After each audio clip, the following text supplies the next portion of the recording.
ಕತ್ತೆ ಮತ್ತು ಹುಲಿ ಎರಡೂ ಕೂಡ ಕಾಡಲ್ಲಿ ಜಗಳ ಮಾಡ್ತಾ ಇದ್ದು. ಏನಪ್ಪ ವಿಷಯ ಅಂದರೆ, ಕತ್ತೆ ಹುಲ್ಲಿನ ಬಣ್ಣ ನೀಲಿ ಅಂತ ಹೇಳ್ತಾ ಇತ್ತು, ಹುಲಿ ಹುಲ್ಲಿನ ಬಣ್ಣ ಹಸಿರು ಅಂತ ಹೇಳ್ತಾ ಇತ್ತು. ಇವೆರಡೂ ಕೂಡ ಚರ್ಚೆಯನ್ನು ಮಾಡ್ತಾ ಇದ್ದು, ಜಗಳ ಮಾಡೋ ಮಟ್ಟಕ್ಕೆ ಬಂದುಬಿಟ್ಟು ಕೊನೆಗೆ ಹುಲಿ ಏನು ಮಾಡ್ತು, ಬಾ ನಾವಿಬ್ಬರೂ ಕೂಡ ಮಹಾರಾಜ ಸಿಂಹನ ಹತ್ರ ಹೋಗೋಣ ಅಂತ ಹೋದಾಗ ಈ ವಿಷಯವನ್ನು ಮುಟ್ಟಿಸಿದಾಗ ಸಿಂಹ ಹೇಳುತ್ತೆ, ಹುಲ್ಲಿನ ಬಣ್ಣ ನೀಲಿನೇ ಅಂತ ಹೇಳ್ಬಿಟ್ಟು ಹೇಳ್ತು. ಸರಿ, ಕತ್ತೆ ತುಂಬ ಖುಷಿ ಆಗಿಬಿಡ್ತು, ನೋಡಿದೆ ನಾನು ಹೇಳಿಲ್ವಾ ಅಂತ ಹೇಳ್ಬಿಟ್ಟು ತುಂಬ ಕುಣಿದಾಡ್ಬಿಟ್ಟು ಹೊರಟೋಗ್ಬಿಡ್ತು.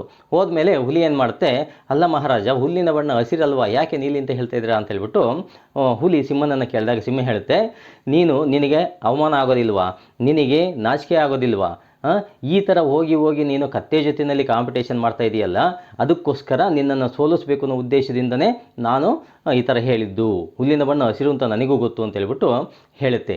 ಆಗ ಹುಲಿಗೆ ಅರ್ಥ ಆಗುತ್ತೆ, ನಾನು ಸಬಲನಾಗಿದ್ದೀನಿ, ದುರ್ಬಲನಾದಂಥ ಕತ್ತೆ ಜೊತೆಯಲ್ಲಿ ನಾನು ಕಾಂಪಿಟೇಷನ್ ಮಾಡ್ತಾ ಇದ್ದೀನಿ ಅಂತ ಹೇಳ್ಬಿಟ್ಟು ಅದಕ್ಕೆ ಅರಿವಾಗುತ್ತೆ. ಅದೇ ರೀತಿಯಲ್ಲಿ ನಾವು ಕೂಡ ನಮ್ಮ ಜೀವನದಲ್ಲಿ ನಮಗೆ ಈಕ್ವಲ್ ಆಗಿರತಕ್ಕಂಥವ್ರ ಜೊತೆಯಲ್ಲಿ ಚರ್ಚೆ ಮಾಡಬೇಕು, ಯಾವುದೇ ರೀತಿಯ ಕಾಂಪಿಟೇಷನ್ ಮಾಡಬೇಕು.